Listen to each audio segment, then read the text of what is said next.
Lights, camera, action!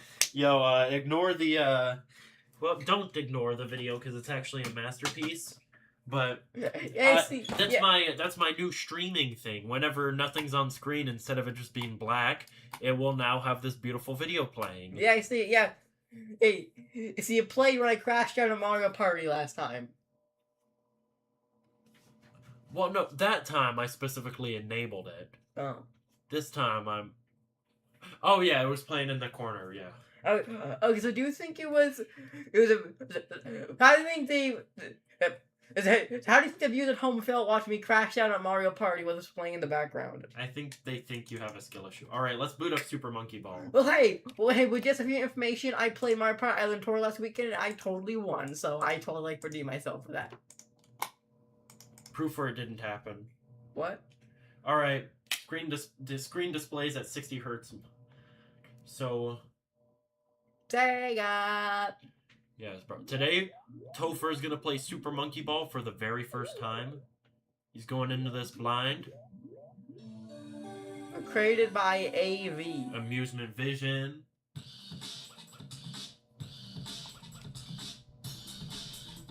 Oh, dude, you weren't seeing the intro? Okay. So first of all, first thing we gotta do is go into the options and set the language to Deutsch. Nah, I'm playing. What we gotta do... Turn this down a little bit. You gotta turn on autosave. Okay. It's pretty important to turn on. Yeah. Alright. Select game. Okay. So, main game? Okay, main game. Normal mode. What? Who are you gonna play as? Who's gone? Yo, that's what my brother plays as. Nice. Alright, so start with beginner. Beginner. Hey, so, like, it's not like this creepypasta about, like, the narrator not being credited, or that... That's not a creepypasta. The narrator wasn't credited. Why? I don't know. So, you see what the controls are? Yeah. You move around, you get to the goal. Collect 100 bananas, you get a 1-up. So, like, is there actually any differences, like, in gameplay with all the characters are just, like, cosmetic? They're cosmetic. Okay, got it.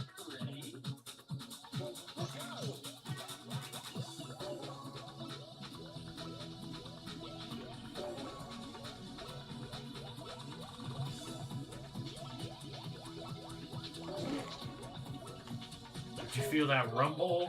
The rumble. You can press the A button to skip the animations if you ever feel like they're too long.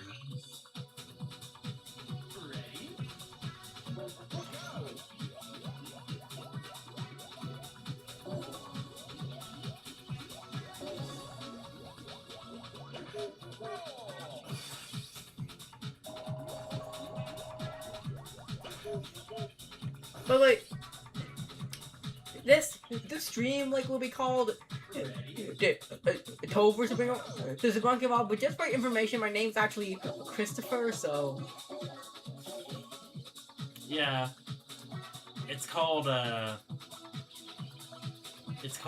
having yacht with Riz. Ah!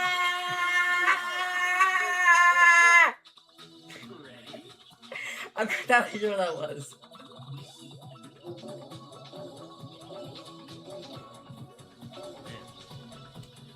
So how's the game so far? It's fine, it's fine.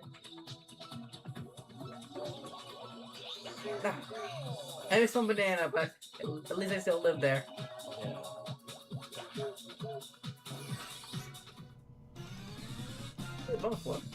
Yeah, you just collect as many... Also, look at that 2001 reflection effect. You see it? I see it. I can see it. Careful around the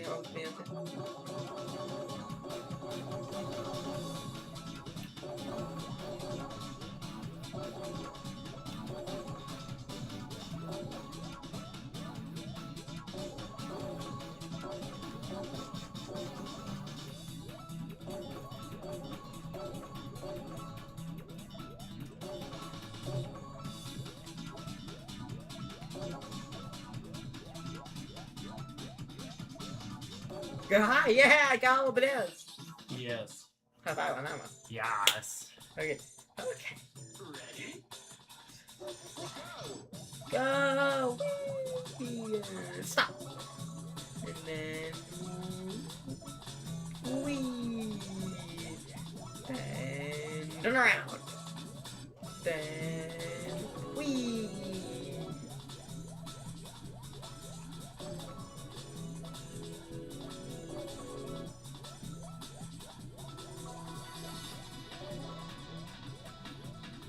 So basically, the philosophical story of this game is Gongon is the big bad, and he's trying to steal all the bananas on this magical island. So the other three characters are racing him to get to the end. Oh, okay.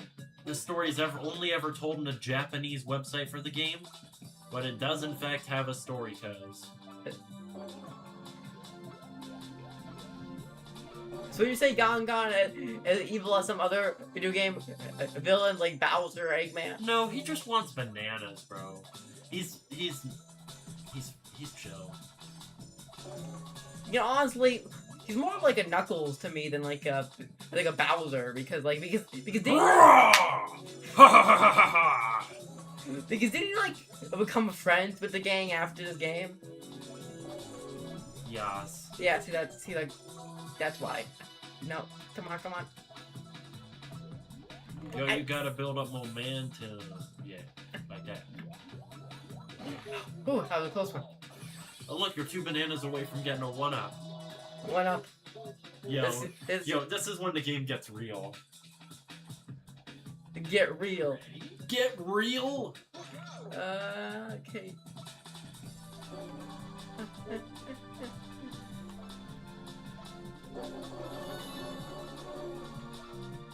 So, Topher, did you know that this game is controlled with an analog stick? Do you notice that? No. You see that thing? Yeah. It's kind of a lost art in games nowadays, but this game takes advantage of one major feature of the analog stick. What? You can push it slightly. Very slightly to make more precise movements. No! It has to start over? No, you still have 1 more life. Oh, over there. So, make sure you're not always going full speed unless the area demands it.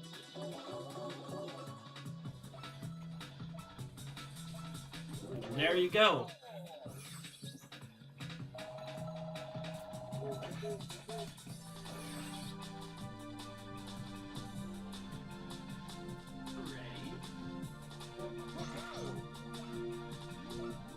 Good luck, Topher. This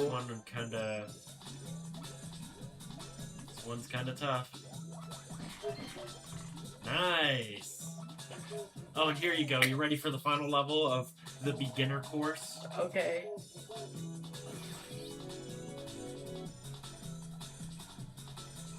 Ready? Oh no, this is not good.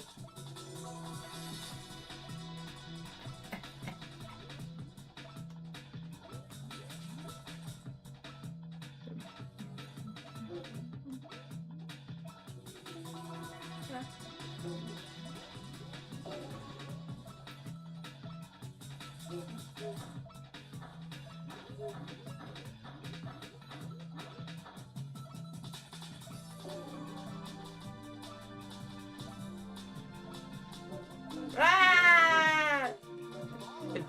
Did I have to start over? Nope. Wait, You what? got 5 continues. Okay.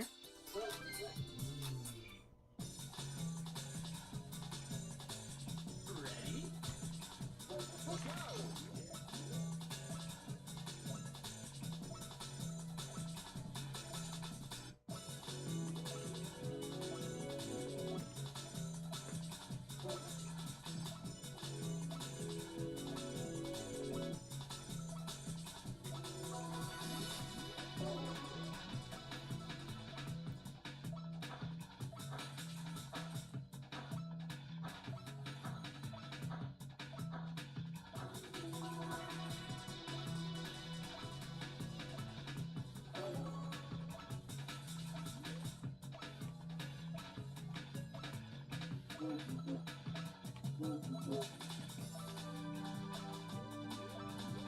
Alright, no final part.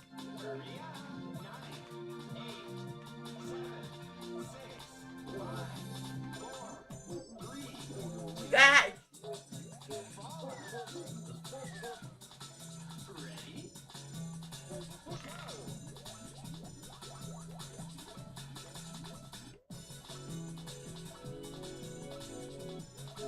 Ah!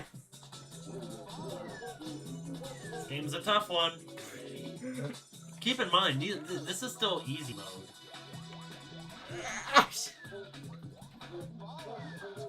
You're a fallout. Imagine we were playing the sequel and you got the Kaida. Oh, yo, Super Suffering Balls back in town, y'all. You see Hugo in the chat, man? That's No, I'm going too fast. That's the tough thing about this game. It's deceptively simple. All you do is just roll around a ball. But there's so much you gotta do with that ball. Like, Lucha Simios Dos.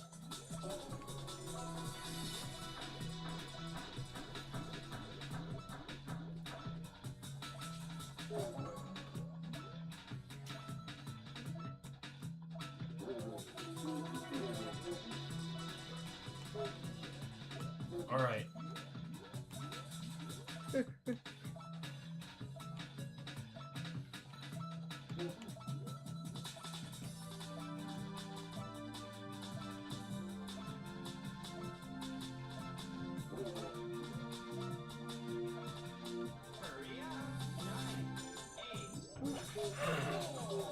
There you go. Okay, yeah, I remember that one. Do you know it? Now you're gonna go for the extra stages where you have to beat the entire thing without dying? Oh no. Or do you want to go to the advanced levels? I think I was gonna get through like the other stages. You know, get like 2 other ones. Yeah. All right.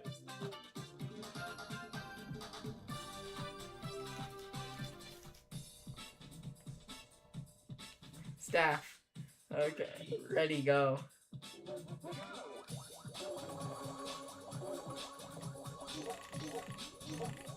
Hitting the letters will cause you to lose bananas.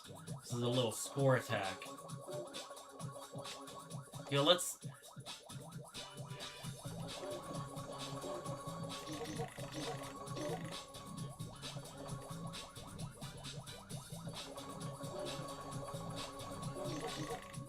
Are you a 2D designy, Topher? What kind of Super Monkey Ball game is it? This is Super Monkey Ball 1! This one is not in Spanish because I don't have it set to Spanish. Espanol. Right now we're on the credits minigame. And Topher currently has negative 12 bananas. There's so much words around here. Ah! No! Whoa, whoa, whoa, whoa.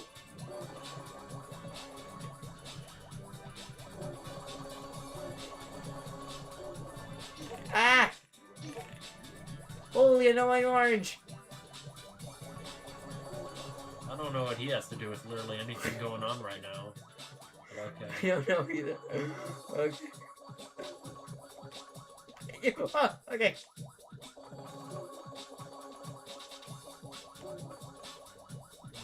Wait, we're at the designers. I hope I didn't miss it. Motion design director. Alright. Ah, no.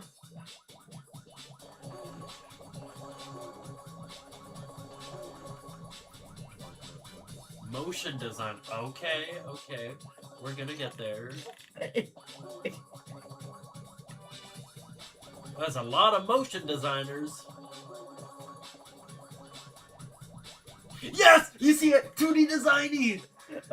2D. They forgot the R! What do you think of that? You want to know what's funny? What? In the Japanese version, it's correct English, but in the English version, it's busted. Isn't that just funny? It is funny.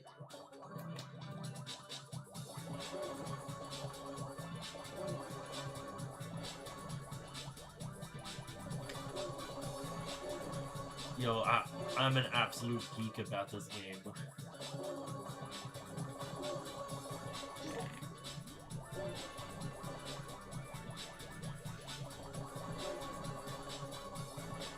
$200 banana. Okay, Queen. Really getting up there. Nice.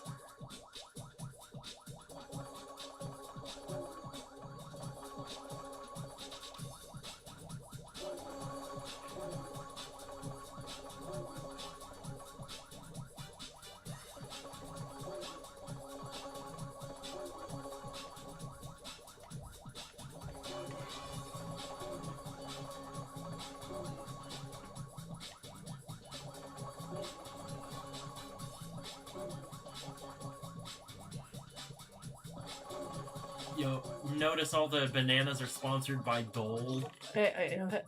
There's a W Dole moment. Dole.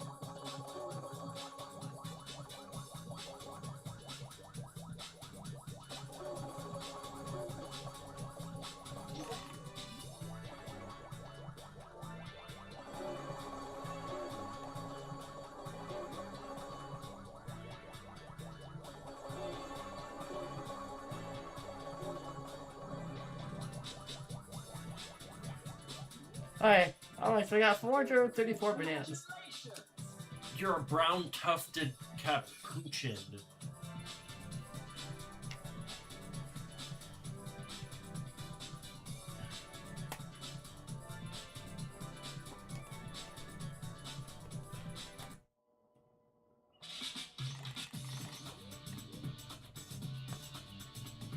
Go! Yeah, put in your initials. Okay. Or whatever you can fit into 3 letters.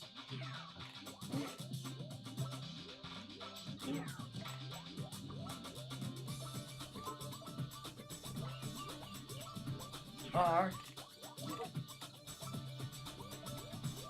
I told you can only do 3 letters. It's your initials. You know. That's career. Yes. I think I'm first place. Oh yeah, this is a fresh save file.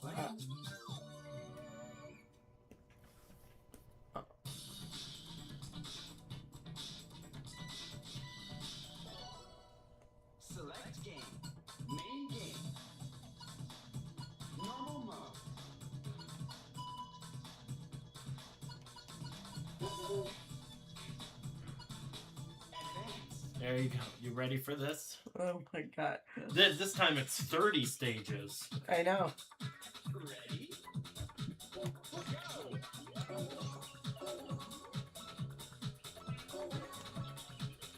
By the way, if you want a quick look at the levels you're doing, you can actually pause the game and there's a view stage option. Oh, cool.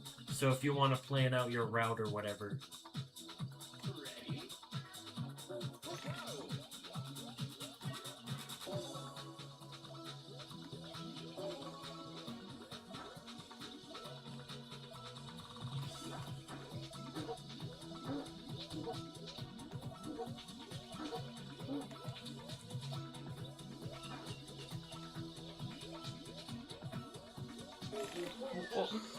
What was that? That's a bumper. It will bump you. Oh my god. You be very careful not to touch the bumper. Okay. Bumper to bumper traffic. Yes.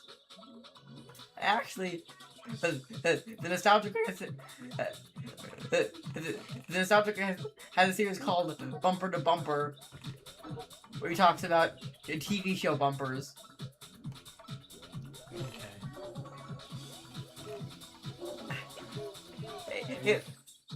What's your thoughts on Nostalgia Critic? You already know what my thoughts are. Oh yeah, you don't really like him, but he Yeah. is pretty media literate though. I don't know about that. I mean, hey, he's more media literate than CinemaSins. Yeah, but that's a really low bar. I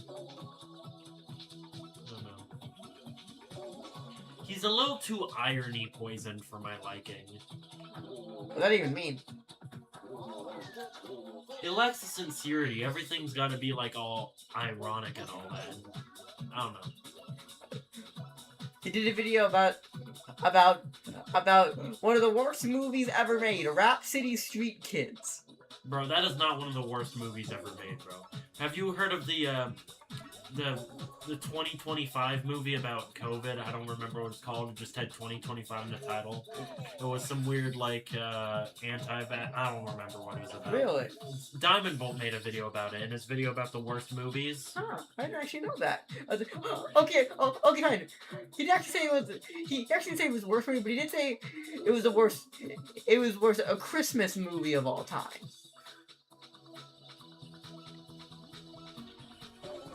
Did you know what Rap City? Yeah, I've seen clips of it. It looks awesome. No, it doesn't. It looks really crappy. I mean, you'd know all about. No, Okay, but you see, critics said it was like very badly animated, and all the characters look like they belong in the "We Are Nintendo, You Cannot Beat Us" commercial, which is true. okay. We are Nintendo. You cannot beat us. We challenge all players. Bro, I'm a super player, bro. I kicked Mario's ass, bro. Shout out to my second channel, bro. I've recently beat the NES version of Super Mario Bros. 3. Now I'm on the Famicom version. Unlike most other Mario games, there is a difference this time. So I'm playing both. And I'm having... And Mario 3, it's certainly a game. But, oh, look at how many bananas you have. Okay, so where what? What's going on? What was that? So... It's too steep. What's going on? You see, this is why they introduced the View Stage feature. You can pause the game and you can see what the hell is going on with this goddamn level. It's a kind of a complicated level here. So look, you can see it moves up and down. So one spot, so when it's at its height, it's too steep to actually get over. But when it's so down, Yeah, so you gotta time it just right. when it gets all the way down, you roll all the way to your doom. Mwah ha ha ha ha. Got it.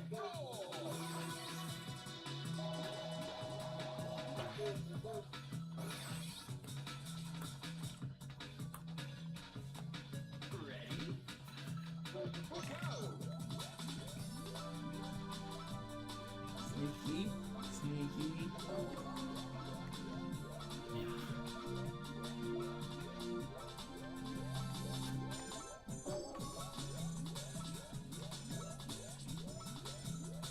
Yep.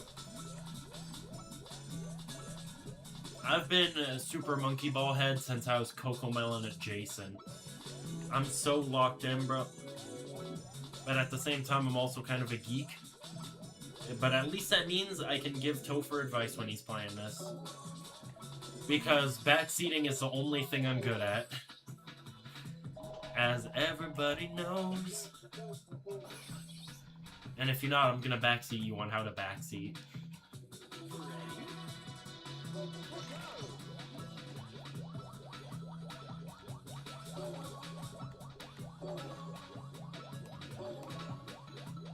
Hey, What's up? hey, is it just me, or is the timer shorter than round one? What do you mean? Wait, I mean, is it just me, or... Oh yeah, some levels have the timer set to 30 seconds instead of 60 seconds. That's why. Okay.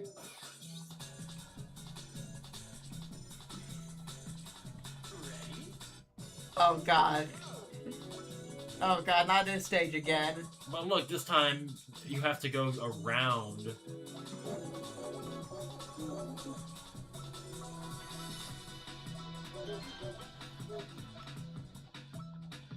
Careful.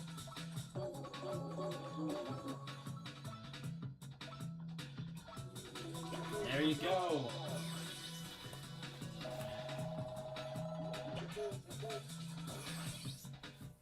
Bonus room again. Look at these even funkier reflection effects. Look at that. Oh, this is crazy. Whoa, whoa, whoa. Yo, keep in mind, this came out the same year as Paper Mario. You know that? Oh. No, I didn't know that. So, like, for the... And not that Paper Mario's a bad-looking game. It's pretty great for the N64. But at the same time, like, a game looking like this, pretty crazy for the time. Here we go. You see this one shaped like a guitar? Oh, yeah, it is. So, you see what's going on with this stage? I guess I... Let's look at it for a second philosophically. Oh, that's cool. Wait. Wait, I have to... Oh! I have to go on like a rope. Yeah.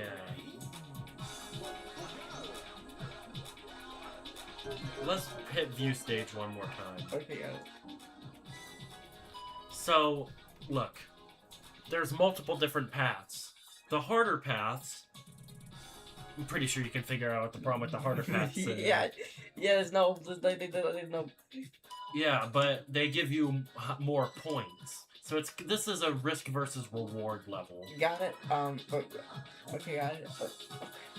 And I'm telling you right now, I can't even hit this. So, Huh. That's like I just go for this one, I guess. yeah. Oh, no! Okay. Okay. That was bad time. Okay, that was... Yeah. That was bad timing. Be careful, gotta be careful, gotta be careful.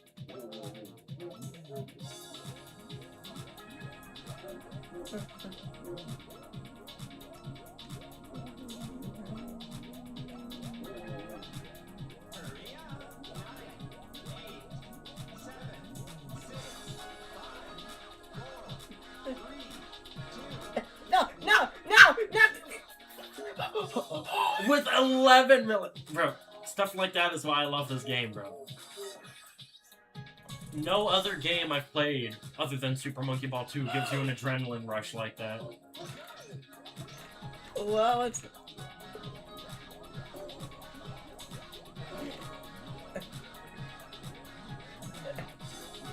I can't... I have 11 milliseconds left. Yes, bro. That's why this game is peak, bro. Ready?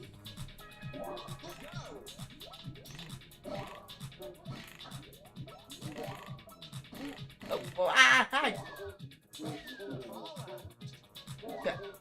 Got a bouncy touncy.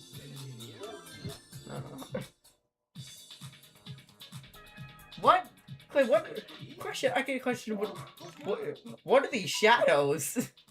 What are they even doing in there? Oh, I don't know. What? Are they having a stroke? Or Wait, look at that special hamburger. so special hamburger?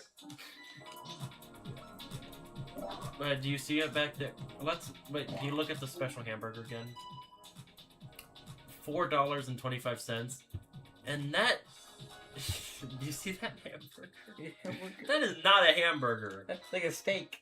Like a platter or something. And also, $4.25 would have probably been considered outrageous back in 2001. Nowadays, that's a bargain. It's a bargain.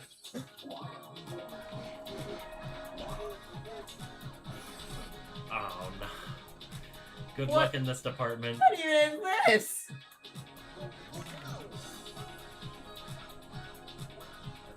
Stop!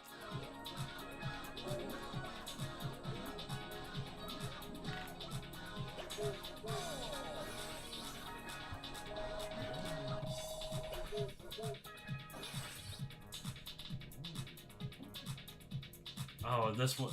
This is the stage that trips people up. Good luck. Ah! Yeah. This one's a toughie. Good thing we're playing. Ah! Good thing we're playing on Dolphin with rush frame presentation, I can like. which means that you're getting, means the game is so little input lag that it's less laggy than it would be on consoles. I can barely keep my footing. Yeah. So imagine how much harder it would be on a real hardware where there's more input lag.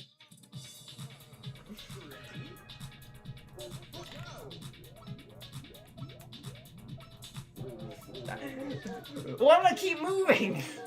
Because physics.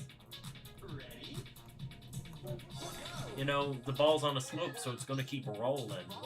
God damn it, physics!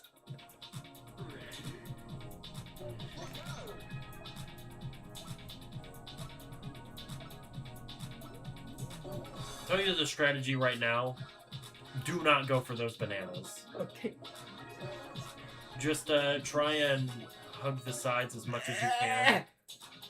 Come on, come on, come on! There you go.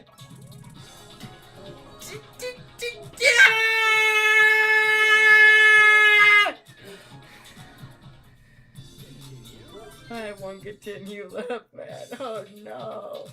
This is not okay. Yeah, you got this, bro.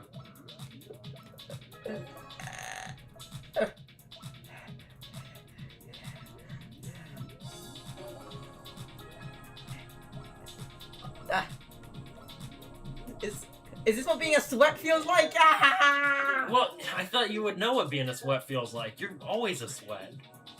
Okay, not all the time. Yeah.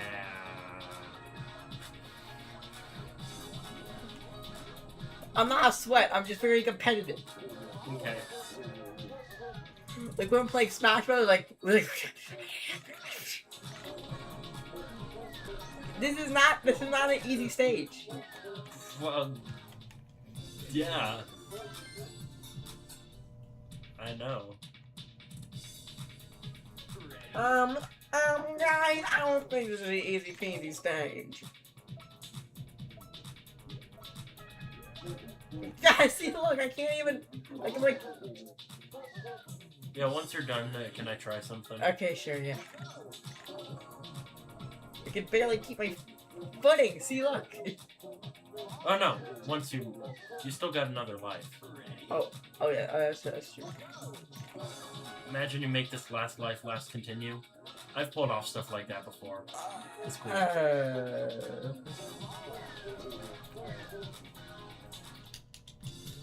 have a total of 8 seeks. 1 point. Alright. So, there's actually a practice mode in this game. That's cool. I guess so. Oh, whatever, I guess I'm playing as gone. So you can practice any stage you like. Ready?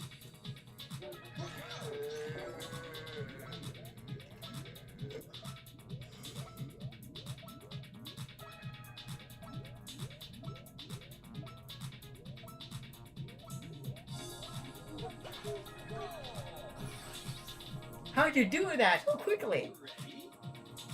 Yo, let me see. Can I beat my score from last time?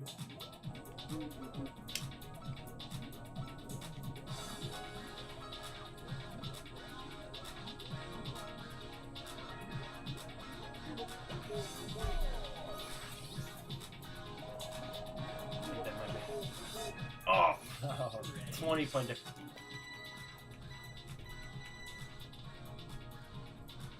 Alright. You try practicing it now.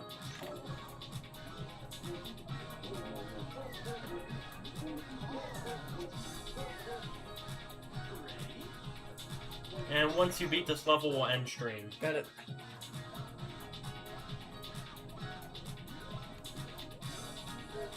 Wait a minute. Wait. So is it the only way to end the stream is if I beat this level? We'll see.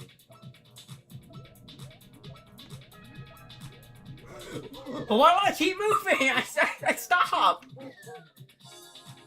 Hey,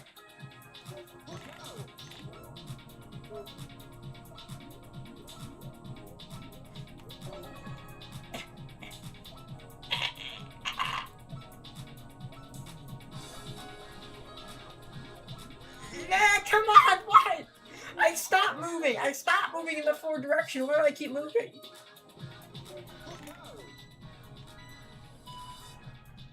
Oh, you tell me. Is why I so like so it's like so it's the floor is bent. that's why I keep moving downwards. Yes.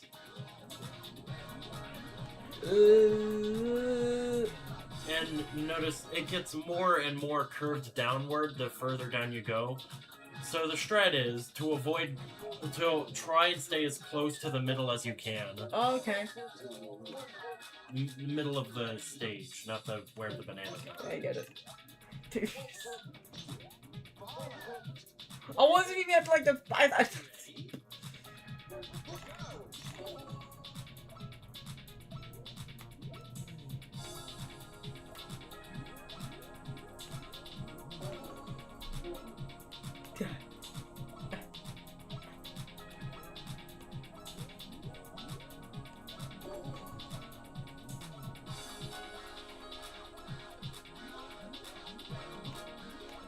No, I was so close.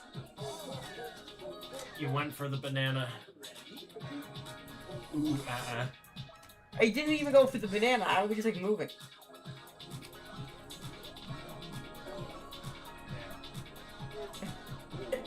Ah! Okay, but dude, I wasn't even going for the banana. Yeah. I just happened. Yeah, you just happened to. I get that. I happened to stumble in that direction.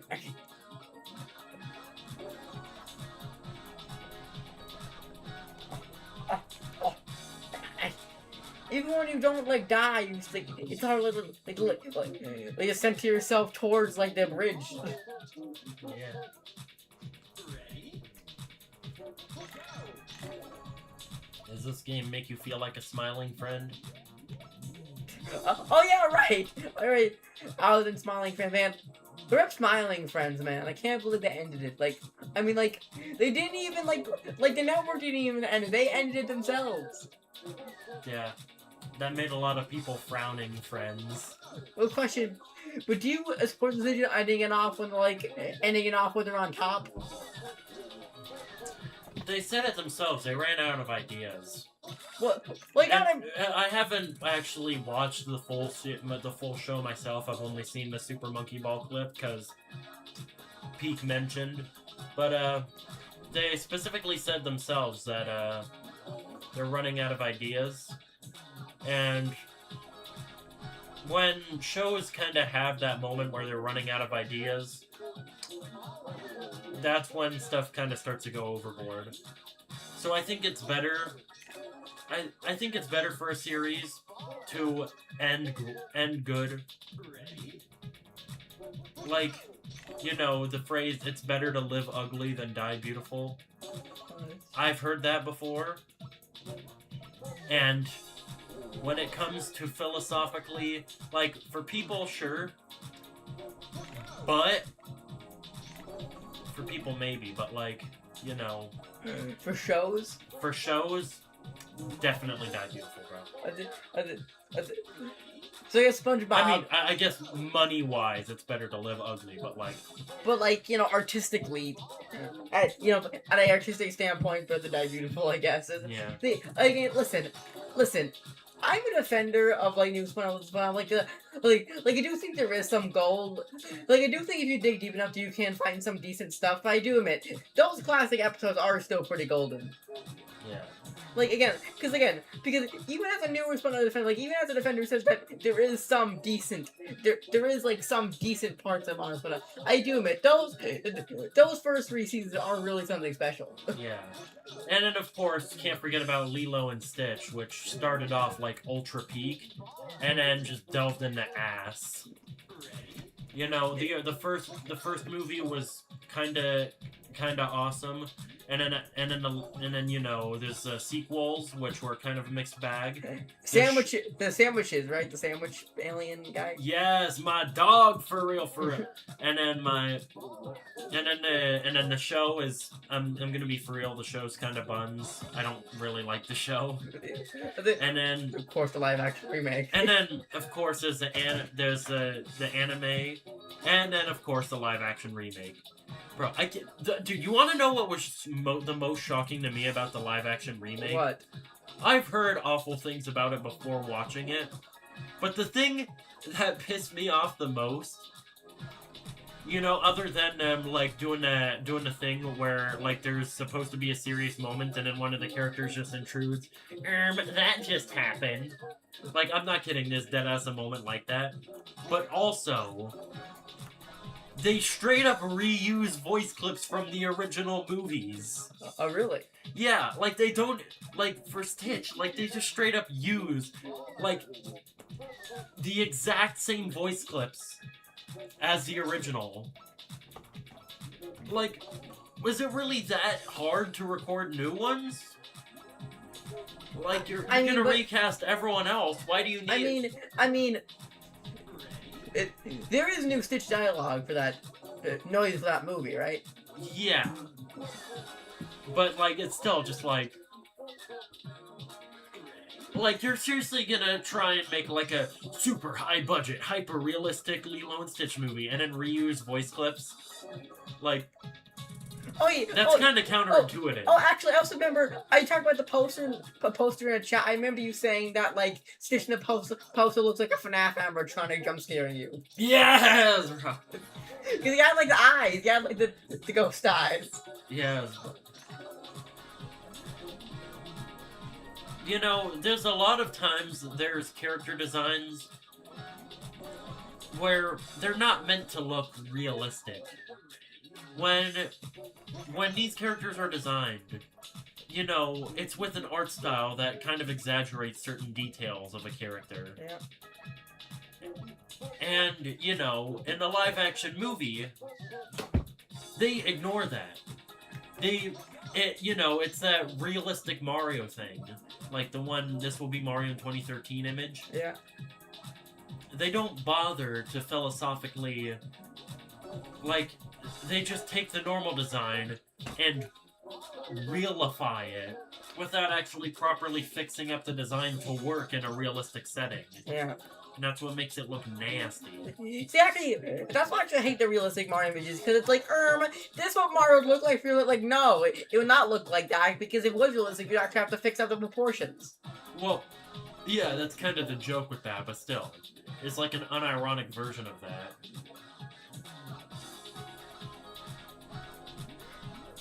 Because people forget that Mario's design is supposed to be over-exaggerated, like his bulbous nose and his stocky features. That's what comes from having a more cartoony art style. Yeah, and that's the thing with the live-action Lilo and Stitch is that, you know, the human characters, they have human proportions, but all the alien characters still have cartoon proportions, and it just makes them look out of place. Whereas they looked a lot like more reasonable. When everything was cartoony. But if you're gonna make the people realistic, you gotta make... I don't know. Holy tangent. Okay. It's good. Also, of course, when you talk about the Lilo Stitch live action remake, people usually talk about the ending and how it was butchered. Bro, you know you're making a bad adaptation of Lilo and Stitch when Gravity Falls does the message better. That's literally like Gravity Falls literally predicted the ending of live action Lilo and Stitch, where Dipper almost abandons Mabel to be like homeschooled by Ford, bro. Like, hey, but like, speaking of Mabel, I've already told this, but since we're on the stream, remind me of this person like who was actually still on the Mabel hate train in 2026. Well, keep in mind, people also kind of hate Lilo. I don't know why. I guess I think Lilo's like a brat. She's like 6 years old! They're like, brat. You're gonna be mad at a 6-year-old for acting like a 6-year-old and having character flaws? I guess so. Yeah. I guess people, again, see, but yeah, speaking of that, I saw this video saying, was Gravity Falls really as good as we remember? Yes. see, but their main point was still beyond the Mabel hate train in 2026, saying how Mabel was very selfish throughout the entire series. It was very selfish, and they said that we actually have a double standard. We give Mabel the pass, but we don't give Greg Heffley the pass. Well, Mabel did the same thing as Greg Heffley. Philosophically,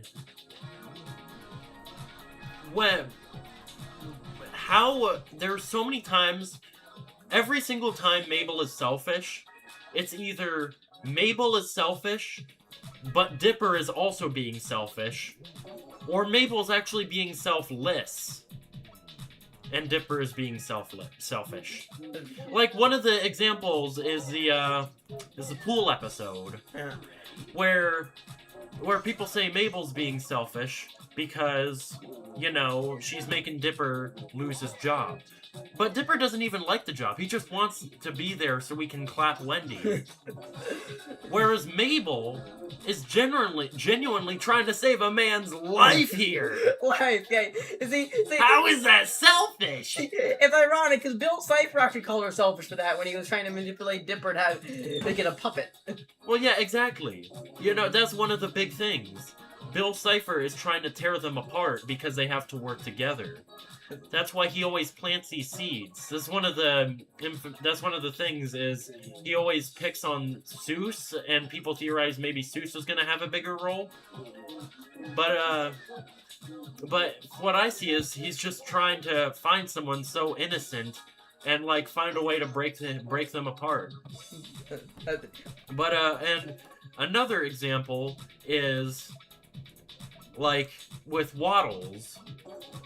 You know, in the time travel episode, Mabel was willing to let Dipper time travel back like a gajillion times, but as soon as Dipper got what he wanted, he didn't want Mabel to time travel once. And besides, like, you know, it's not Wendy chose to be with Robbie. Waddles had no choice. He was being forcefully dragged by goddamn Pacifica. So like, okay, so you're saying that Mabel Pines and Gregory Heffley aren't the same? exactly. And with like the sock puppet episode, for example, the whole point of that episode is that Mabel is forgetting. You know, there's. Like, god dang, bro. Like, and even as a big Wimpy Kid fan, I am totally ready to call out that Greg was spewing more bullshit than Mabel through the entire series. yeah. And even as a person who doesn't think Greg Heffley is actually a sociopath, because I feel like that's... Because I know Greg can spew a lot of bullshit, but even I think it's a little bit far. Yeah. It's like... Because honestly, I think Greg and Mabel do have one tiny thing in common with their characters. You know what it is? Is that when when a young kid has flaws because their brain's not done developing. And they're both artists. Yes, Except Mabel's obviously a better artist. yes. Again, that's the weird thing when it comes to internet critics. They don't understand that kids' brains are still developing, and they don't really understand things fully. Yeah, because their brains are also still developing.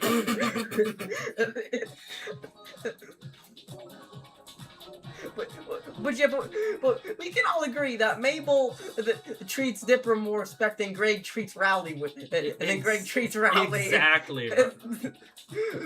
because most of the time Rowley's a fucking servant to Greg. And also, philosophically, the rift, when Bill tricked Mabel into destroying the rift, philosophically, if Dipper just trusted her and told her what it was, like, you know, they wouldn't have been in that scenario.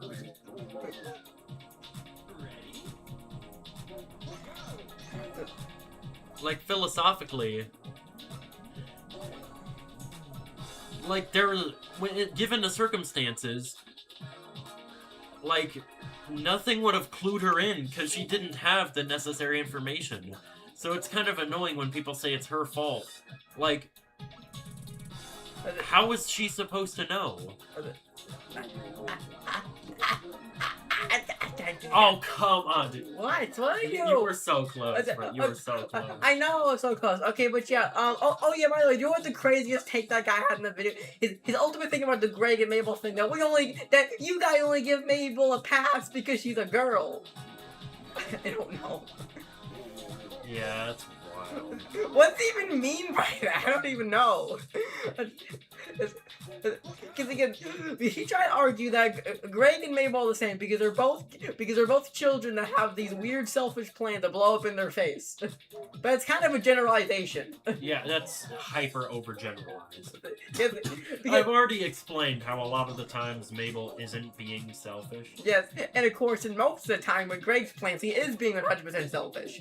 Yeah. Because again, because Mabel plans to generally help someone like Waddles or Mamando. Greg's like, yeah, it's like, yeah, after this, I'll totally get all the girls. Yeah. Greg is... And, you know, like, and like the sock puppet episode, that specifically bites her in the ass in the end. Or in, trying to,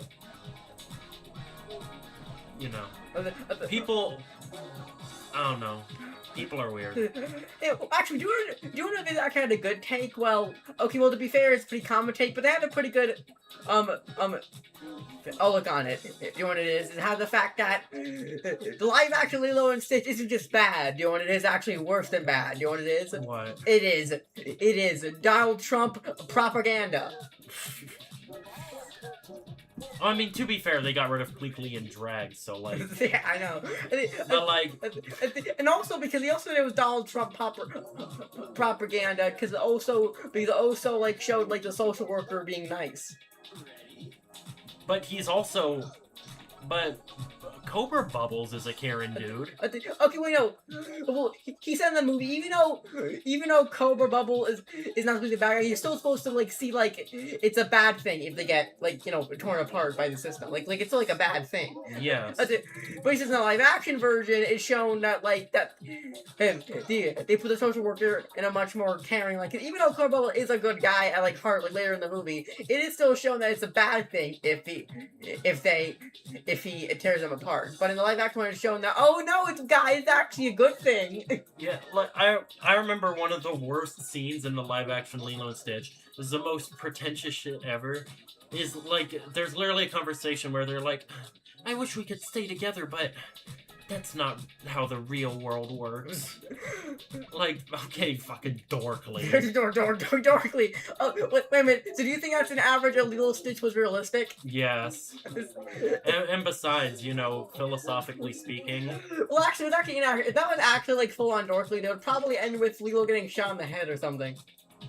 Yeah. Because it'd be like, oh no, we're actually. What if Stitch said the fuck word? He said bad word, and it is shocking and gore. Yeah, you see, Jordan always makes these videos saying like, what if Mario killed someone?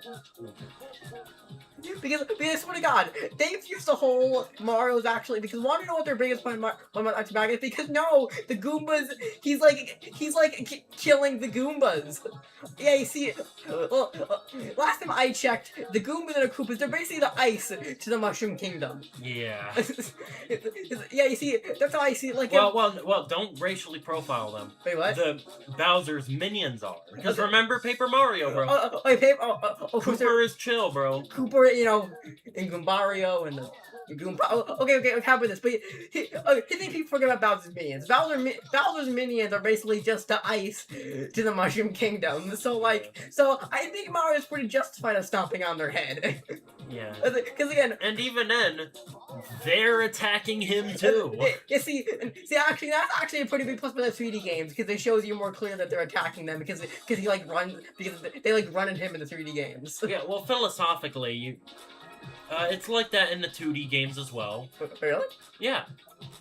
It's just not in the original Famicom game, because remember, they had to fit that shit into 40 kilobytes, bro. They couldn't have nothing. Oh yeah, they can have another. Yeah, because only in the video they portrayed the Goombas just like as like it's going on a stroll. That's not how Mario remembers it. Yeah.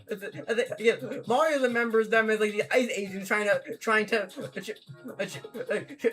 beat him in the ground because he doesn't want to be deported back to Brooklyn. To Brooklyn. Yeah. But, Actually, do you think Bowser wants to port Mario back to Brooklyn? Yes. It's like these Brooklyn swine shouldn't be in our kingdom. Yes. But philosophically, you know, from my experience, you know,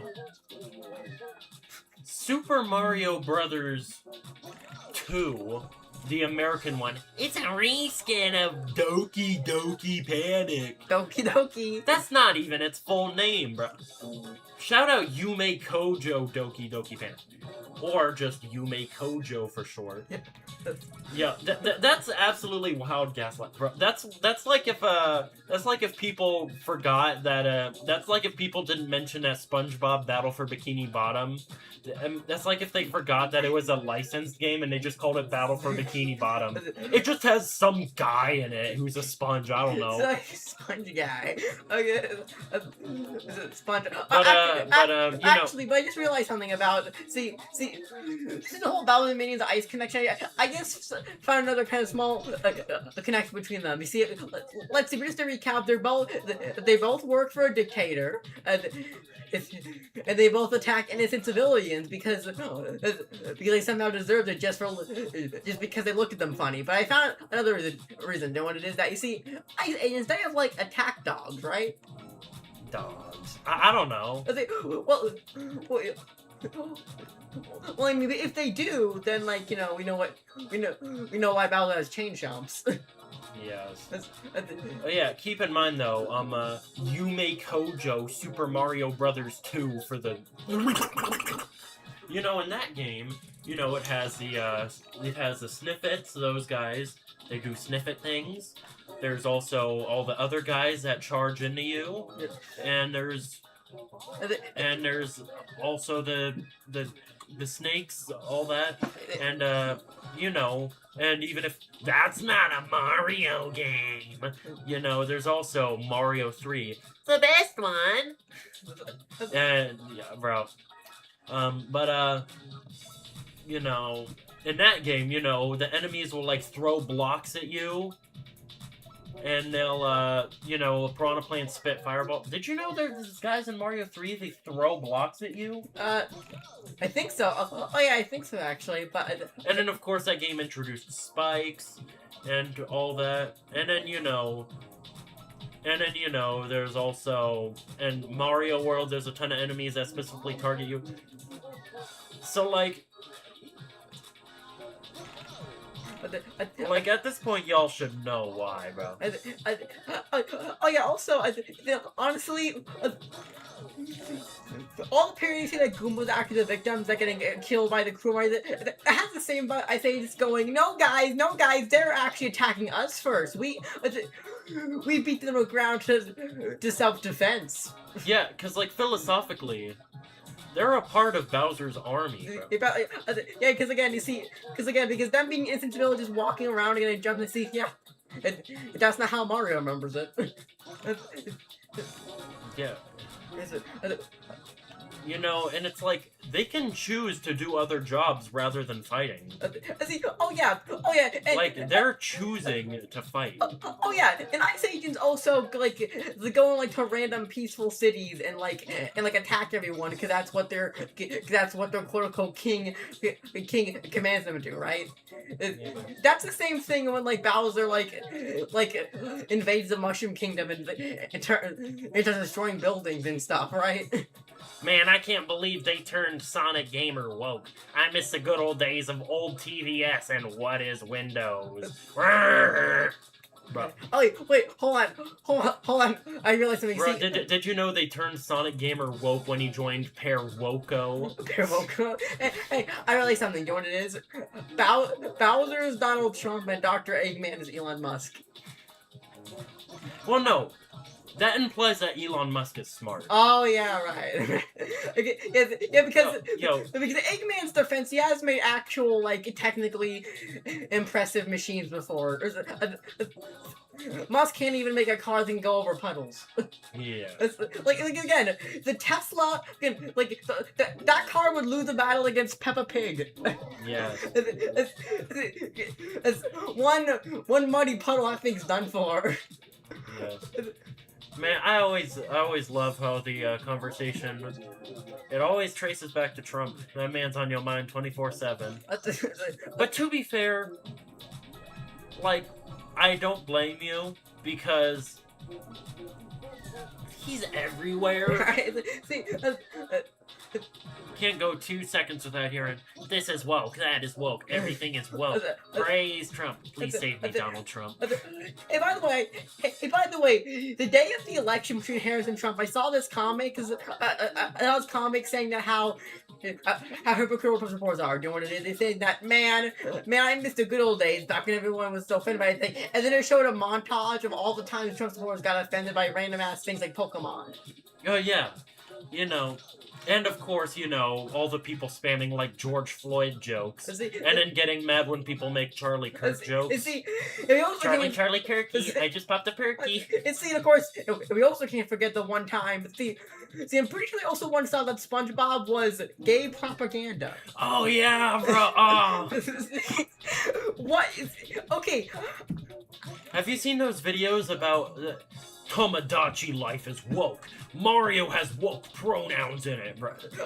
Like, yeah. Oh, actually, by the way, I'm not fucking kidding. One time I saw that video out of curiosity, and the top comment my other cry was literally said, "Hit the dislike button, stay mad." What even it? Trump supporters cannot be real. They cannot be real. But I need some answers. What about SpongeBob frickin' SquarePants? It has gay propaganda. Well, because, you know, there was that one episode of SpongeBob where SpongeBob and Patrick they were raising a child together, and they were both dads. Trump supporters, when a male character shows any signs of tenderness or compassion. Yeah, you know, dude, like, philosophically, like, there's so many stories that are called woke because gay stuff exists. Like, existing is woke. Because again, the whole SpongeBob thing again. Trump supporters, when a male protagonist shows any signs of tenderness, niceness, or compassion. Yeah. As again, Yeah, like that was the whole controversy with the Superman movie. Was that Superman is a good guy, and that he was portrayed to be an immigrant, which like he's literally an alien. So like, yeah, technically. Wait, that logic, that means Sonic also an immigrant? Yeah. As Sonic and Tails and Knuckles and all the other animal characters in Sonic. Okay, but again, you see, so here's the question: why can't Trump supporters handle a male protagonist showing any signs of kindness, tenderness, or compassion like SpongeBob or Superman? Because that's woke. It's a buzzword. It's buzzword. It's buzzword, and buzzword is bad. Do you know that buzzword bad? Yeah, they saw, but question, how much do you think Trump supporters freaked out when they saw SpongeBob have the imagination rainbow? Bro. The imagination. Yeah, have you seen those things where people are complaining about the Rainbow Road in Mario? They're woke in Mario. Actually, I also saw a video saying that. I just saw a video saying they didn't like the Mario movie because Mario was a punching bag. What? Yeah. Wait, he was? Yeah, Wait. kind of. Okay, Both the Mario brothers were kind of just punching bags, but he's not important.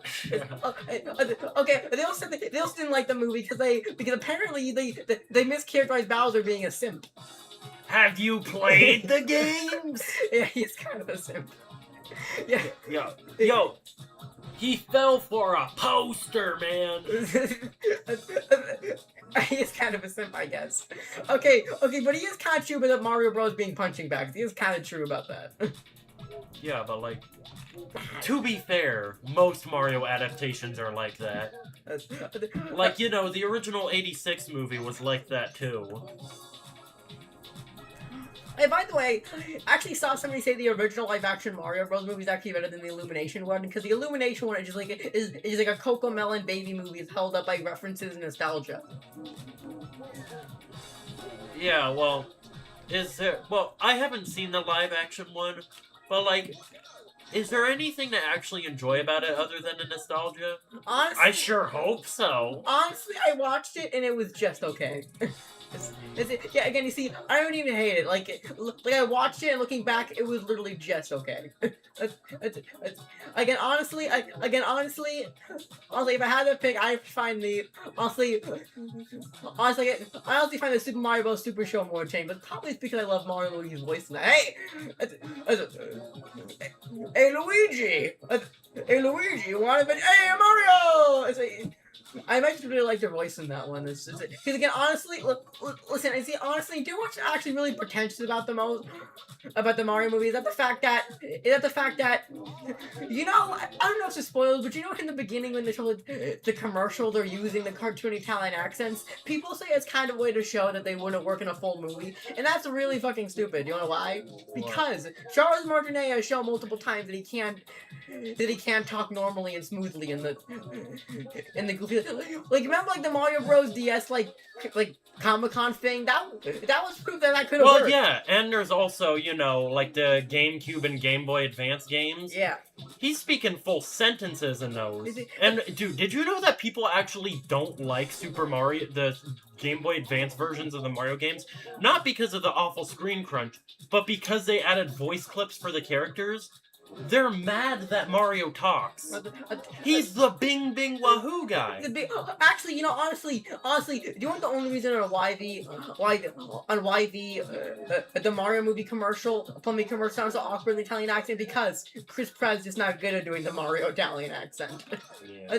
I mean, what do you expect? I mean, you know, it's Chris Pratt. Like again, the only voice Chris Pratt can do is just Chris Pratt.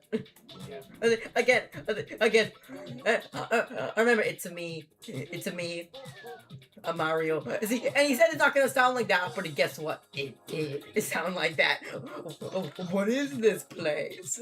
Oh, by the way, actually, I remember before the Mario movie trailer came out, there was like this fan-made trailer, and it was honestly, listen, I know there's a lot of flaws with the actual one we got, but trust me, this one was even more crazy. You know why? Why? Because you know that fan-made plot, the whole plot was just a generic kid gets stuck inside a video game plot. Honestly, knowing Illumination and Nintendo wasn't like breathing over their shoulders. I feel like they could have done that. Yeah. Knowing Illumination, if Nintendo wasn't like constantly over their shoulder the entire time, I feel like they could have made that plot line. It's like, hi, I'm Mario. My mom always told me that video games are a waste of time.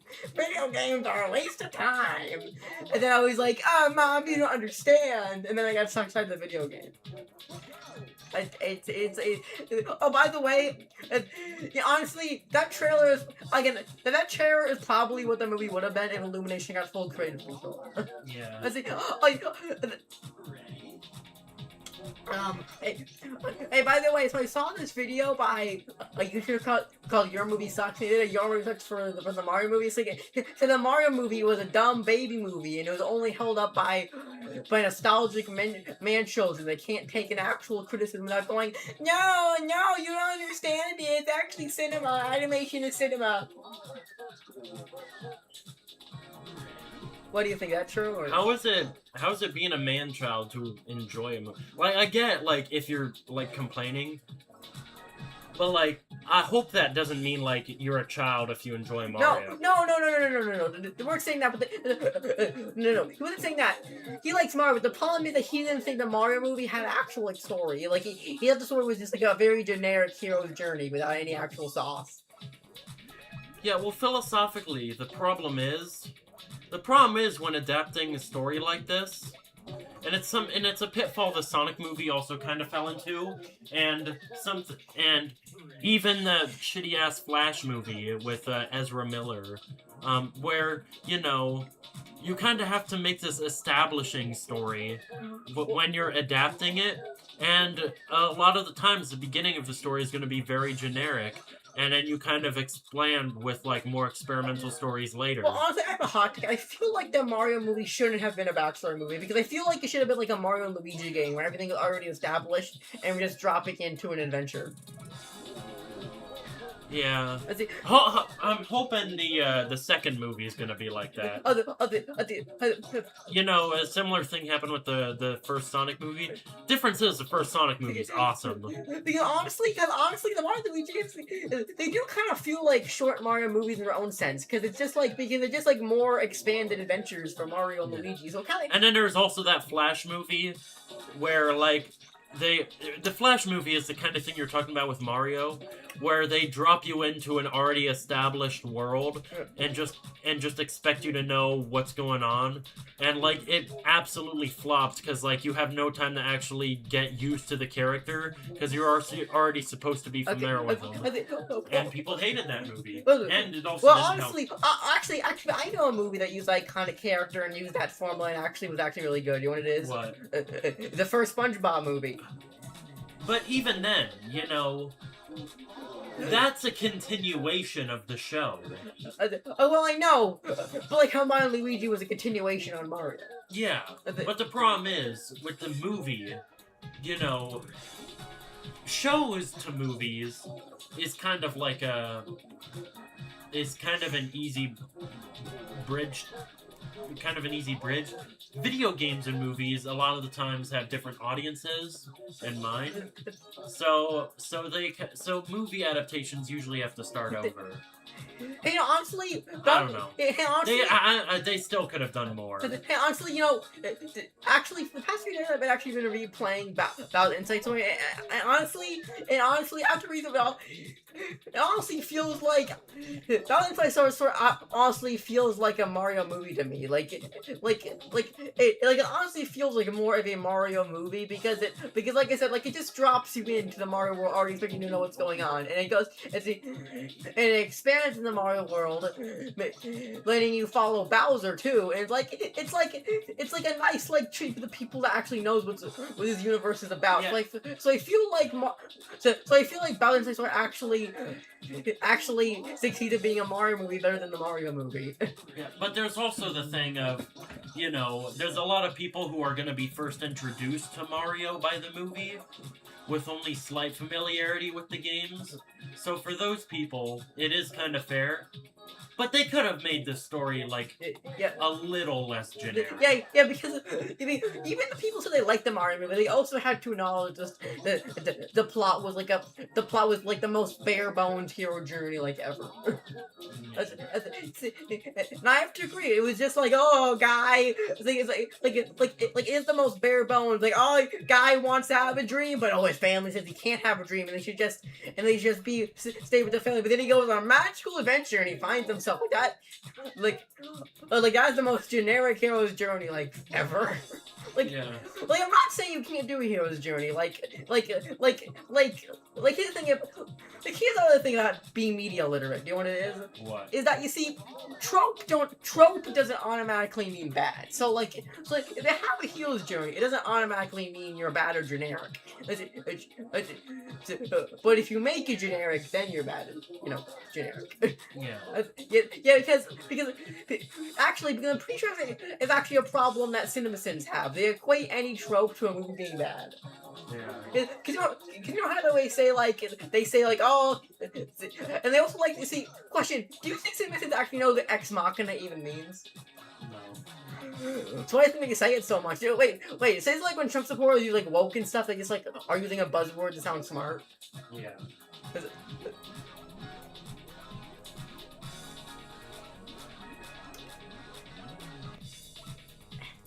Hey, actually, one question to Trump, do you think in the Mario world, do you think Bowser's minions have like a slur name for the toads?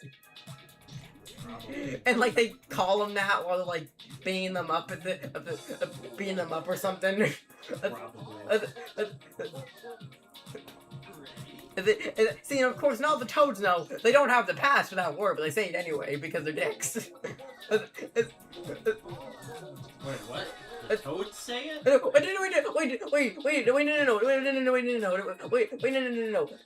The toads know that they can't say that word, but they do it anyway.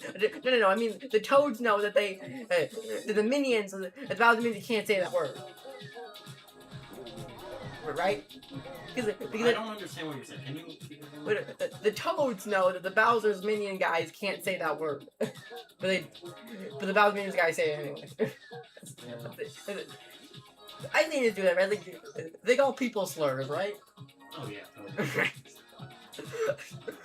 And like, you know for a fact, like 90% of them is white, right? You're falling into a pitfall, Topher. Not just in the game, but philosophically, you're racially profiling people. That's what a racist does. Okay, but I'm talking about Trump supporters. They're like, they're the very definition of a racist. I'm just gonna say it right now.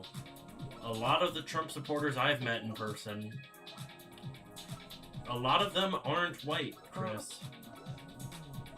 So they do know. See, all aware that even they're supporting the guy that would probably hate them if they actually met, right? Oh, yeah. See, it's like that's the biggest like how do we tell a moment. It's like that. How do we tell them that if you actually met the Colonel King in real life, they would like hate them because Trump's racist. Well, yeah, unless they're a little girl, then he would be up all in their business. Oh no! And actually, remember that memes in the group chat saying that being 13 is crazy because all of a sudden you have to fight against American presidents who are girls your age. Well, honestly, knowing you as president, 13's a little generous. Yeah. Knowing you as president, even 13's kind of being generous. Yeah. Like I'm So. Hey, by the question, so what happened if a U.S. president met Scott Pilgrim? Why'd you choose one that was so old? If I actually made my own one here, Scott Pilgrim. Oh my God, that's the annoying orange. Hey, Scott, hey, what? But then Orange switches from his groupie voice to like a 35-year-old man voice. She was fucking 17, Scott. What? Hey, Scott, guess what? What? Hey, Scott, hey, Scott, what is it? I'm calling the fucking police, Scott. Because did you like the idea of Orange getting serious? He just switches from like a 30-year-old man voice. That's very annoying, Orange-tastic. Philosophically, I hope that free speech still exists. I mean, it is. Because, I think it does, right? No, in the future. Oh. Because I swear, if some bullshit happens, the woke mind virus is destroyed. And bad-mouthing the president becomes illegal, bro. Like, dude, saying all this stuff on stream is gonna have us so cooked. What did you say about our president liking little girls? It's true, but you can't say it. Hey, but no kidding, Orange actually made a post on Instagram saying that he has no files in the Epstein files. Okay. It's true. So that's why you should follow the annoying Orange, because the annoying Orange is not racist and he's not a pedophile, so. Yeah, but is the content good? Yes. Well, because you gotta remember, the annoying orange is not a Trump supporter, and he's not an Epstein file. That's a. Okay, so bare minimum of being a decent human being? Don't you mean a decent human? Don't you mean a decent orange being? Sure, whatever. So you think just because so you're still gonna watch the annoying orange just because he's doing the bare minimum of being a decent being? Yeah, because the problem is, for me to actually want to experience something, it has to be entertaining. If I want my fix of annoying bullshit, I can just play Super Mario Brothers 2 for super players, released on the family computer disk system. I know, but that one doesn't tell you puns or makes random noise like Yeah, that's why it's tolerable. And besides, dude, What? can you get soft locked in the annoying orange? No. Does the annoying orange have D-1? No. Does it have... Exactly, bro. Okay, but he does have food explosion.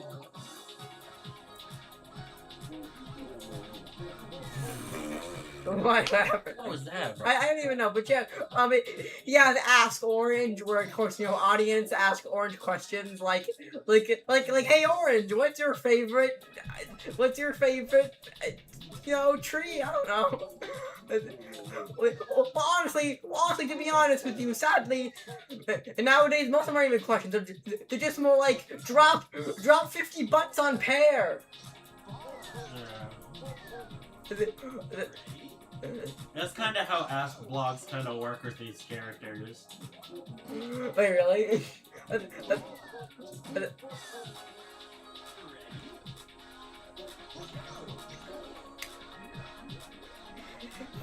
Actually, I'm not kidding. One time I saw the Ask Orange comment saying, hey, Ask Orange, not the odd ones out. So I guess we're trying to make Orange have a crossover with the odd ones out, but it wasn't picked.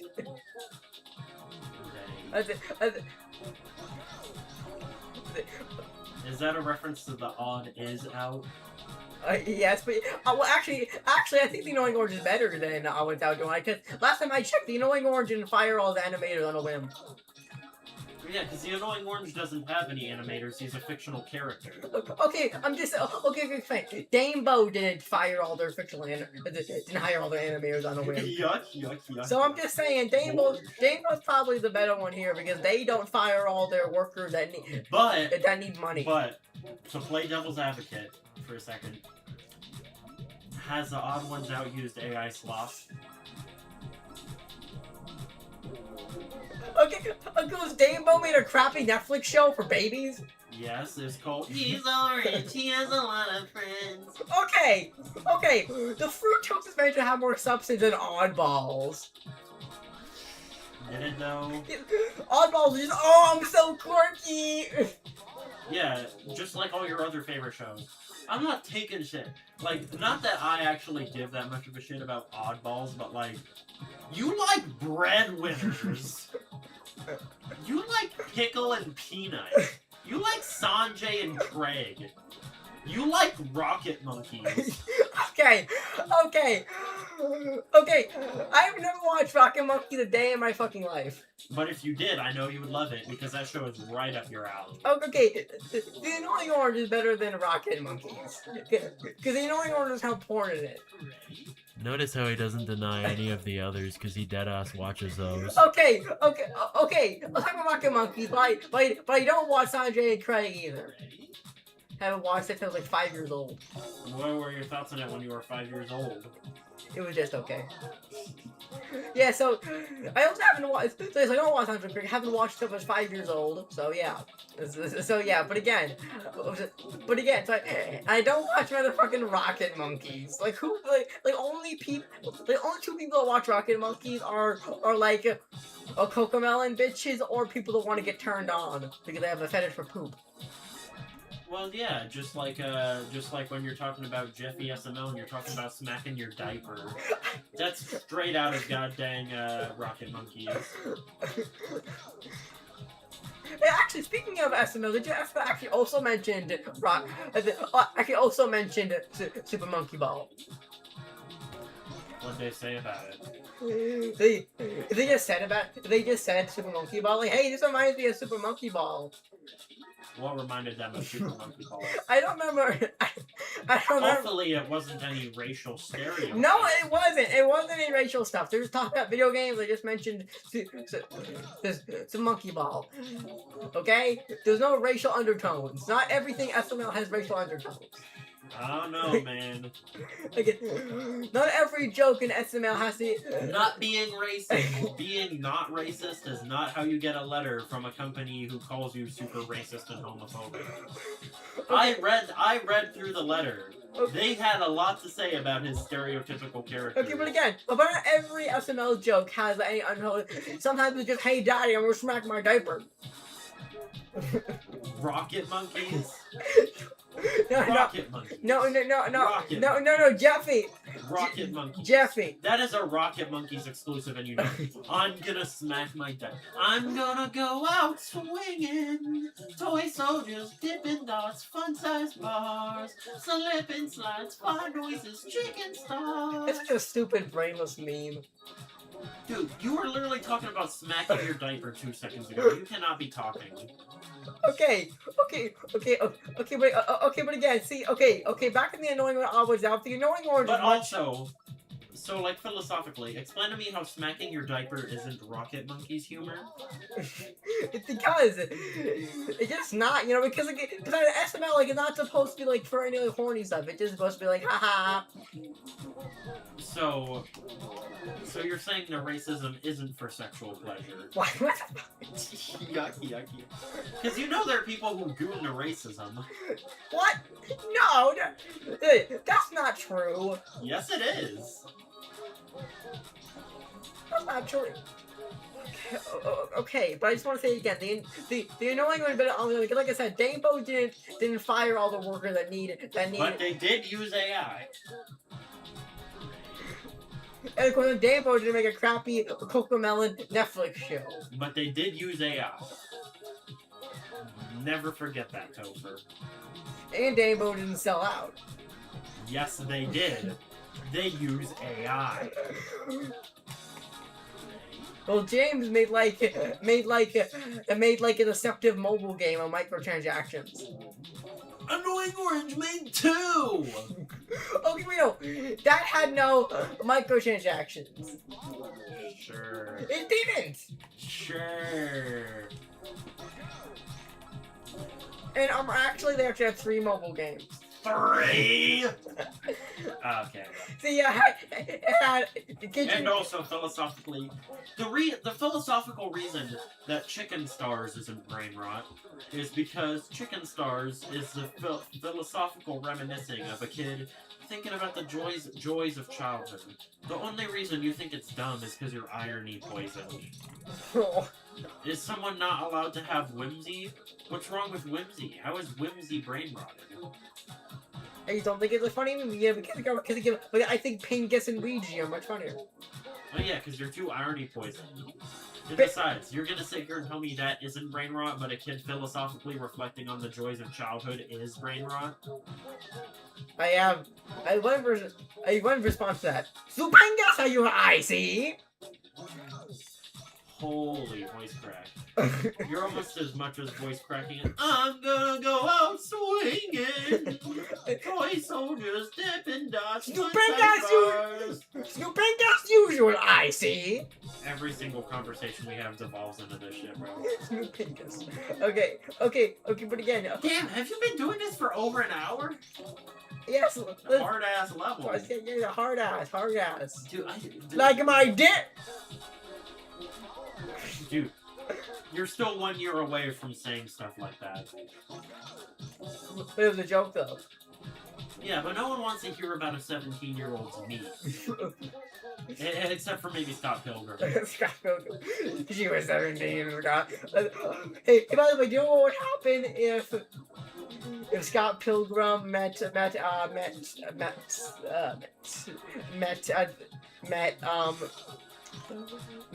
Jeff the Killer?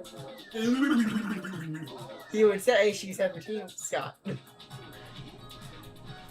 But philosophically, Okay. like, you remember I was able to do this first try? I know, but you're like super locked in till with this game. You've been playing this for like since you're a baby. Yes, I'm such a flexer, bro. I love flexing my Rolex and my new Apple Watch. Actually, I realized something. I think one time the Annoying Orange actually made fun of flexing culture. Well, yeah. Even though Danebo created a video flexing their new luxury hotel with a 10-foot deep pool. No, the fuck they didn't. What was that? Sorry, you just jerked. You jerked? You jerked? You jerked! Yo, bro. Hey, yo. Okay, we have Damo. No, the fuck they didn't. I would remember something like that. Trust me, I'm a big Annoying Orange nerd.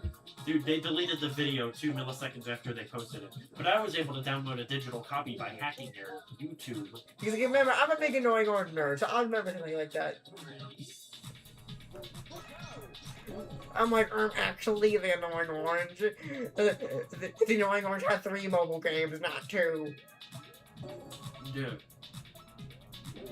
Philosophically, Milhouse from SpongeBob, Milhouse from The Simpsons. I'm not a nerd. Nerds are smart. Bro, that's you, deadass. Okay. If not in the word, am I, huh, smart guy? You're a dweeb. I'm not a dweeb, I am a nerd. That's it.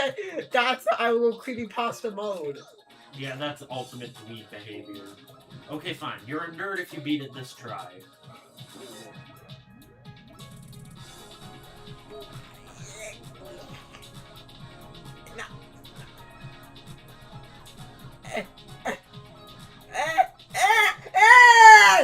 There we go. That's got the crash out meter back on.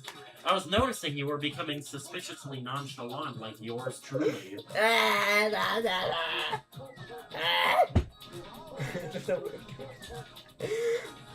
Okay, but Danebo, but yeah, the Annoying One made You know what irrationally bothers me about this game? What? You notice there's the thing that says advance? Yeah. The AD at the bottom left corner? Yeah. You notice it has a white outline on everything except the right side. Oh. Isn't that just the most interesting UV mapping choice? That is true. Wait, but I think you would like this. The Annoying Orange made fun of flexing culture. They made this new guy called Rolls Royce. So basically, he just like a big satire of flexing culture. It's like, let me take out my Rolex. Okay, if you beat it this attempt, I'll watch that episode of Annoying Orange. Wait, really? Yes. Well, they don't do it, then I have a better deal. Do you know what it is? What? So what if you play some Smash Bros. 3DS, and if I win, you have to watch an episode. Okay, yeah, no. Well, oh, come on! It's Smash Bros. Deal. No, bro, you lost. Okay, but we also do the Smash Bros. Deal. Please, come on. Dude, I'm a little Smash fatigued. Okay. I'm tired of beating you. Okay, one match, and if I win, you have to watch 8. No, bro. You're bending the rules because you lost, bro. That's not fair. Come on, but... If you beat it this upcoming round, I'll consider it. What do you think I'm actually good at, like Smash Bros. To make it fair? Because we do Smash Brothers all the time. Because it's a good game! And this isn't? Well, it is. The Smash Brothers is also, like, tough, right? Right?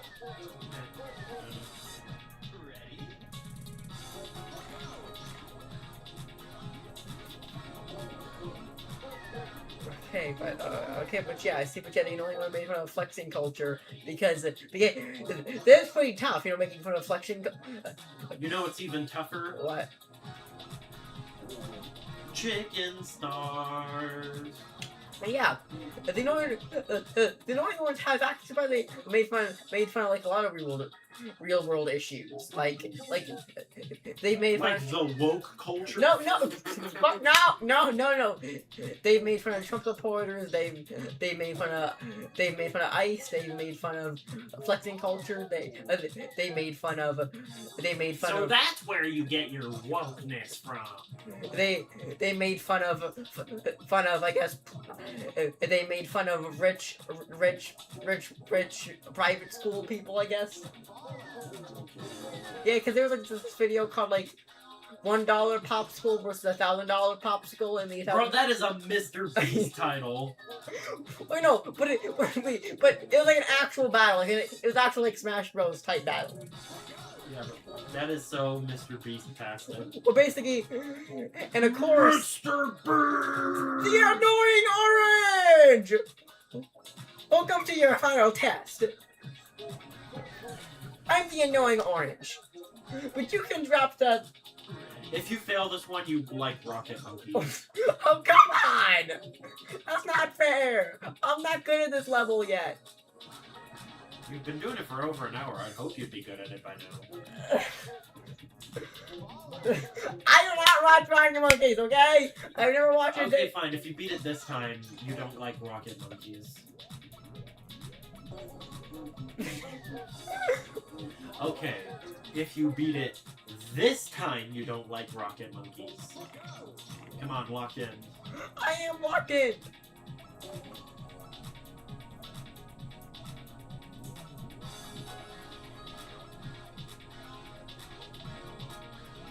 I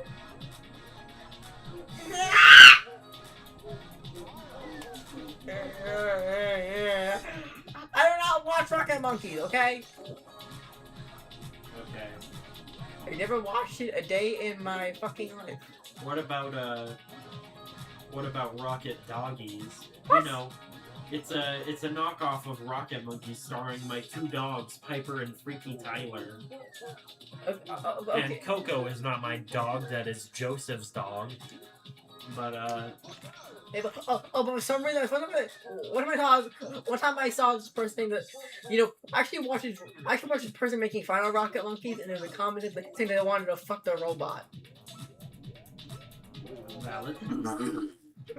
I don't know. I don't even remember what the robot from there looks like. I sometimes I get this video in my recommended called Rocket Monkeys, the funniest show you've never heard of. Bro, TS is not the funniest show. Okay. And I've certainly heard of it. I got a question. What do you think the person making that video was like? Bro, if you go into the comments, they're like, guys, there's not that much poop humor in it. And besides, even though like the compilation of the funnies is filled with the poop humor, so the guy does find it funny. But it's like, come on guys, it's not that bad. The show has other jokes too.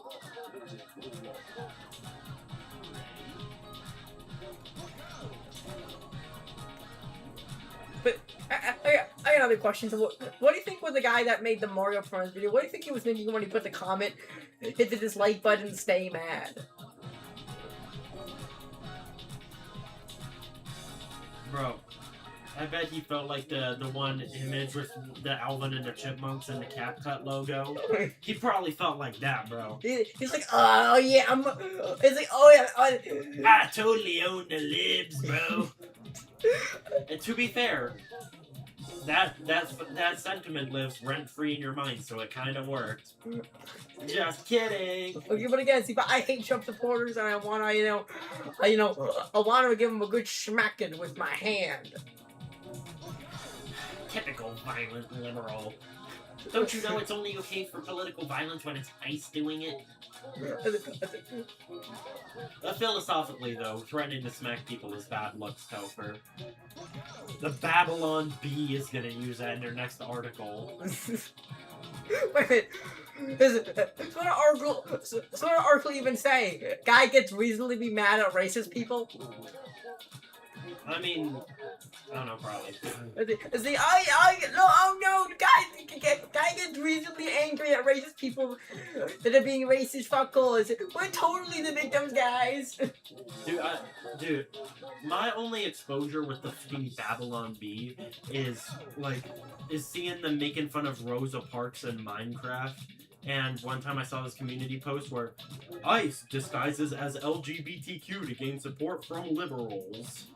And it's like, y'all, are we dead ass? And I see this channel and I'm like, okay, whatever. And then this has 1 million subscribers. Like, people actually find this funny? Like, dead ass? Hey, by the way, Oh, and it also, I find it telling that teaching the story of Rosa Parks is considered woke in these people's minds. Because, that paints a picture. Like a story... girls wanting to sit at the front of the bus. How is that wolves wanting to sit at the front of the bus? Because... yeah, that is... like, people will say anything, proudly attach themselves to it, and other people will just agree, bro. It's wild. Hey, question. So you know how like Max 9 Pro, like Max and the Nugget, like Holy subject change. Okay, what are you saying? But wait, no. It has something to do with it. It has something to do with Trump supporters being like racist, homophobic fucks. Doing it basically. So you know how in Max 9 Pro, the Max and like the Nugget are gay for each other. Yeah. How do you think Trump supporters feel they saw like a modern YouTube channel has positive LGBTQ plus representation with Max and dude. Nugget? They hate negative representation too. Oh. They hate representation at all. So they would freak out if Tom Max 9 Pro and Twiddlefinger, well, like the Yeah. because again, Twiddlefinger, despite being a horror song, it's also technically a love song between Max and between Max and the gotta go Nugget. You want to know what's crazy? What? There are people who got mad about Birdo. Birdo? I mean, Birdo, you're like the Mario character. Yes. Is it Catherine Birdo Is it from Yume Kojo, Super Mario Brothers 2, NES America, Mario game reskin. because I remember back in 2010, everybody was like discussing on which gender is Birdo. Remember that? Do we need to have this discussion at all? She's a woman. It's obvious. She is. She is. I remember people saying that like Birdo like was like a guy, but then she had like, but then she like had like a transition to being a woman. Is that true? Well, yeah. That's quite explicitly stated in the manual for Mario Reskin. But yeah, it specifically says.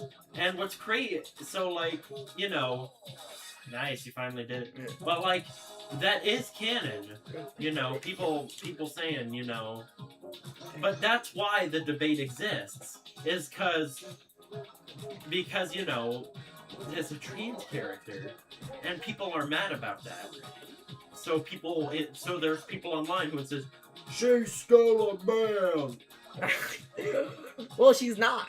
Exactly. Because listen, because we support Birdo's transition, right? Yes. Even if she did it, she was an accomplice in kidnapping children, which is kind of bad. Wait, what? Let's think about that. People are mad about the representation of Birdo. No, people are mad, you know, that's woke. But like, Birdo's kind of bad looks when you really think about it. Oh, so when did Birdo ever connect? Wait, because like there's this one Japanese game. Is Birdo like ever? Was Birdo like ever a part of Bowser's army? Yeah, and pretty sure like she's worked with some of the bad guys in the in a few of the Mario, and wasn't she like with them in Superstar Saga? Oh yeah, I think it. Wait, and I'm pretty sure in So, but also, you know, her debut appearance too. But philosophically, there's this one Japanese game where Birdo gets arrested for going into the women's bathroom, which is, and then, you know, in the original Yume Kojo Doki Doki Panic, you know, she's literally part of Mamu's army, you know, the guy who kidnapped 2 children in that original game. So like that's kind of bad looks. Hey, Birdo. Hey. She did kind of make up for it because remember, she wasn't a part of the bad guy squad in Mario Party 9 story mode. Yeah, exactly. It's because again, shy guy. Honestly, the way you're explaining it's kind of surprising that she wasn't a part of the bad guy squad in Mario Party 9 because she hasn't been a bad guy before that game. So I wonder why she switched. I mean, I don't know. Maybe she only really followed Mamu or Wart. Oh, yeah. You know, the reason I called him Mamu is because we're talking about the original Yume Kojo. Maybe. But if maybe... we're talking about in Mario timeline, then the name Wart also applies. Oh yeah, maybe. By the way, people also say that Yoshi and Bird were a thing. Was it ever a thing, or is it like not a thing? I don't know. I think people are pulling that out of their ass. I mean, I guess they were partners like in Mario Kart. Like weren't they like paired up in Mario Kart Double Dash? Well, yeah, because they kind of have similar proportions. That's true. But like other than that, they don't really. Hey, people think that if Yoshi had an Echo Fighter in Smash, it would be Birdo. What do you think? Do you think Birdo fits? Yo, pull up on Monkey Fight, bro. Check TS out. It's so tough. Hey, this is a question. Everybody says that if Yoshi had an Echo Fighter in Smash, Birdo would be Yoshi Echo Fighter. Do you agree with that? I don't know, maybe. So try this out. All you do is you move around and you press the A button to punch. Punch, okay. Yeah, check this out. So it's Super Monkey Smash Brothers. Yes, it's Monkey Fight. Press the A button to start. Okay. 3, 2, 1, go! Da da da da da da da da da da da da da da da da.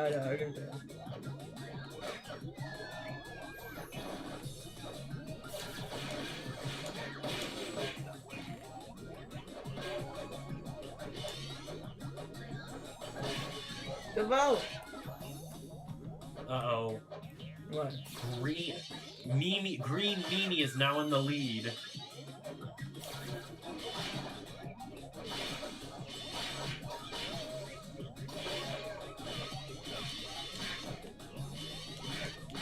You see, you're trying to knock them off the sides. Yeah, I know. Yeah.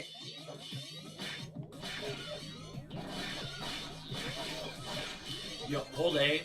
You see that? What do you think of that power? That's crazy.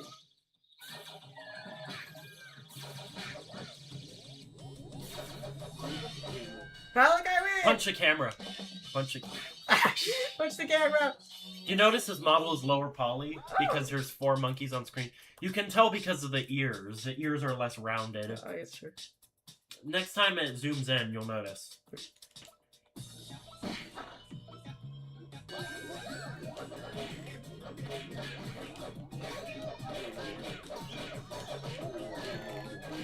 Remember when we said we were end stream? Let's do more. Yeah. We gotta try out the party games, bro. The party games are so tough. Ah! Yeah, she's the last of me. Ah! Bro, what would that? What did you got? I don't know. Listen. It's like, slippery. Yeah, it's an ice level. You're not referencing my TV, we're gonna hell no. Hey, what? Wait, people say they hate. Hey, question. People say they hate water levels in games. Do they actually hate them, or is it one of those things where they hate it because everyone else hates it? I don't think you've played Mario 3. Mario 3's water levels are actually the worst. Because I've only seen water levels like the pineapple and pizza game. People just say they hate it because the popular. Oh look at his ears. You see that? Oh yeah, I see it now. Yeah, compared to the regular. Yeah, because I always see water level ice layer as like the pineapple and pizza games. People you just haven't played enough Mario game, bro. Get to Mario 3. The water levels in that game are actually the worst. Oh. They're so slow. Cause the ones in the 3D games are kind of cool, honestly. Well, and for open game, but for something like Mario 3, like they're so slow and they drag out for so long. And since Mario 3 is a beloved Mario game, that game probably earned Water Level's reputation. And by the way, what about this pizza thing that if you that you are generic and have no personality if your favorite food is pizza and your favorite color is blue? Well, what's wrong with liking good things? Blue's a fire color, pizza's a fire food. And saying that you have no personality. Everybody has a personality. Oh yeah, they say you have no personality if your favorite show is The Office. I've never understood the hate for The Office. I've never watched it myself, but like, who gives a shit, man? Like, oh no, someone likes a show. Like, goddamn, it's the end of the world. Well, I got to see, but my favorite color is orange. And of course, my favorite color is purple. Purple. You know, it kind of comes with the territory. It's either blue or purple. My favorite color is orange because, you know. Hey, question, so what is it? So what do annoying orange fans do to see a color, do you think?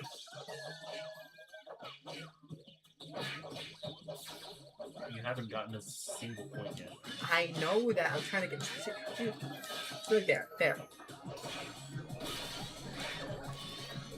I am the villain of the story! I don't know. Punch. I'm gonna punch you.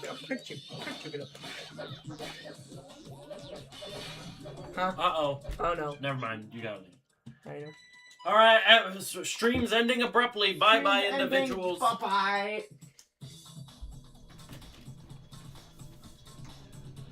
Wait, hold on.